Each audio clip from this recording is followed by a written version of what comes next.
There comes a moment, usually somewhere between exhaustion and clarity, when you realize that life is really just a long negotiation between what you decide to fight for and what you must learn to coexist with.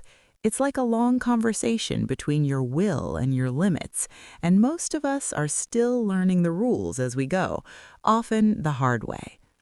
I've spent a good part of my life trying to find that elusive balance between acceptance and resistance, between letting things be and rolling up my sleeves to fix what feels unfair, inconvenient, or downright absurd. It's a delicate dance, and I'll admit I've tripped over my own expectations more times than I'd like to admit. Our first instinct when something bothers us is to complain. It's almost a reflex. But I've learned that complaining is basically a way of announcing our discomfort to the world, hoping someone else will validate it, or better yet, fix it for us. But life rarely sends a handyman for emotional maintenance. At some point, you either get the job done yourself, or you let it go. Too much acceptance turns into numbness, indifference, or the kind of tiredness that makes you say whatever to things that actually matter. But fighting everything is just as destructive. If you try to battle every inconvenience, every injustice, every flaw in the world, you'll spend your entire life exhausted and permanently irritated. So the real challenge is finding that sweet spot between I don't care and I've had enough, and that balance shifts as we grow. Because anger doesn't dissolve in self-care rituals, lavender oil, or weekend escapes. It piles up quietly, like dust in a house you keep promising to clean, not today, but soon. And then one day, it erupts, usually at the worst possible moment. A family dinner, a minor inconvenience like someone cutting the line at the grocery store, and suddenly years of swallowed frustration overflow. I've walked that tunnel, the one where helplessness slowly hardens into bitterness, where disappointment starts sounding like truth, where lack of choices becomes cynicism, where you start resenting people for not seeing, not caring, not changing. It's a landscape where everything feels dimmed and stretched thin, an endless, lonely road. And there's no light at the end of it, unless you decide to stop walking in that direction. Don't get me wrong, this isn't venting. Maybe it's nostalgia. Maybe it's the residue of that old cynicism. But I refuse to pretend that everything is fine just because shrugging has become the new normal. Some things shouldn't be swallowed, some emotions shouldn't be numbed, and pretending not to care is just another slippery slope. At some point, I started learning to accept, not blindly, not passively, but consciously.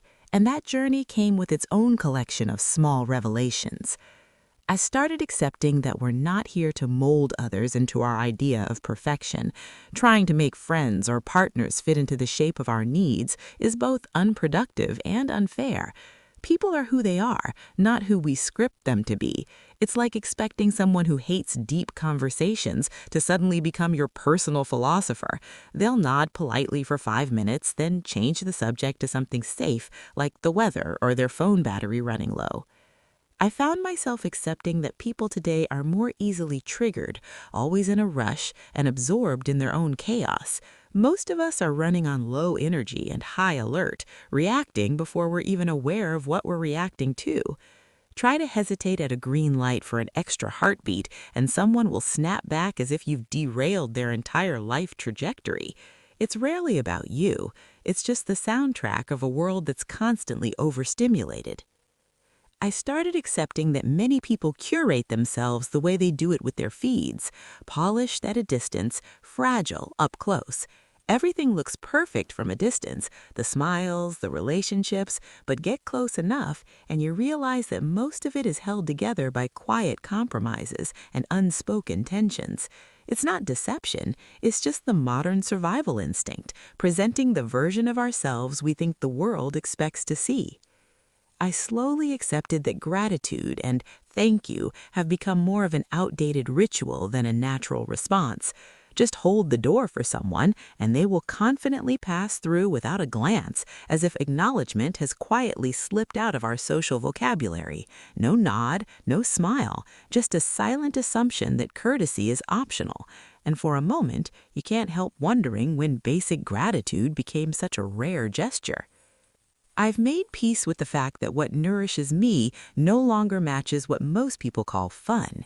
Doing something enjoyable these days means drifting through crowded stores, collecting useless or way too expensive things, or planning a trip so extravagant it rather seems designed for display than for actual rest. Meanwhile, I find myself drawn to simpler experiences rather than objects. It's not about judging anyone's choices, it's just recognizing that I'm no longer excited about what used to be exciting for me as well some time ago. I began accepting that people sometimes show off not out of confidence, but out of uncertainty.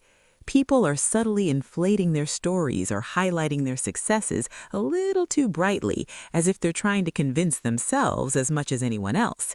It took me a while to realize it's rarely about superiority, it's more about wanting to feel seen, valued, or relevant. And once I understood that, the whole performance felt less irritating and more human. I had to accept that people can be rude, dismissive, or simply unaware of the weight they place on others. I used to replay those moments in my head, blaming myself and wondering what I'd done wrong. It used to sting more. Now I see it for what it is, not a reflection of my generosity, but of their limitations. And making peace with that has made the disappointment feel a little less personal. I found myself accepting that some people simply won't think beyond the limits they're comfortable with, and that it's not my job to stretch those boundaries for them. You can share your perspective with patience and clarity and still watch it land in the same familiar place. After a while, I realized the real peace comes from letting people be who they are without taking their rigidity as a personal challenge. I gave up asking for and giving any advice, unsolicited or otherwise. This shift alone made those moments feel far less triggering. I slowly came to understand, reluctantly but honestly, that everyone has an opinion, and some will offer theirs with a more or less quiet expectation that you'll adjust yours accordingly. I've seen it happen often enough, especially with family. These days, I simply acknowledge it and remain anchored in what feels true to me. I started accepting that people feel compelled to get even, whether the situation calls for it or not. I've watched others invest so much energy into settling scores, convinced it will bring them peace. It rarely does. Life has a way of balancing things out on its own, often more quietly and more accurately than any personal retaliation.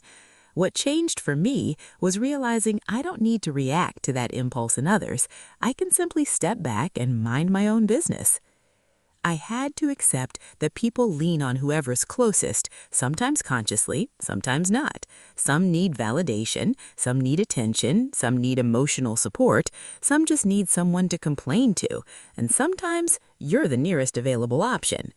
And somewhere along the way, I realized the hardest acceptance was the one closest to home. I learned to accept my own failures, not the dramatic kind, but the subtle ones that quietly shape you. Those times I tried to control what was never mine to influence, the moments I let emotion speak before clarity had a chance, the years I spent believing I was supposed to hold everything together or somehow make the world better by sheer force of will. Coming to terms with those limits wasn't defeat, it was relief. It reminded me that being human is less about getting everything right and more about learning to live gently with the parts of myself and others that still need time, more maturity, and more patience. Acceptance isn't passive. It's choosing when your effort actually matters. Acceptance isn't surrender, it's discernment. It doesn't mean giving up or giving in. It means choosing where to invest your energy, your time, and your sanity. It means refusing to waste your life trying to turn black into white or forcing the world to match your expectations. It means choosing to work with what's real instead of exhausting yourself over what isn't.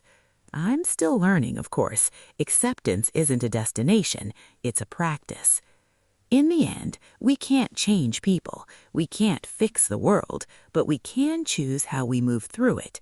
We can stay authentic in a world obsessed with appearances. We can stay grounded in a world addicted to noise. We can stay true to ourselves even when everything around us feels artificial. And maybe that's the real balance, accepting people as they are without letting their chaos rewrite who we are. Because authenticity might just be the last quiet rebellion we have left. If this made you pause and think for even a moment, that's already enough. Thank you for passing by. Over and out.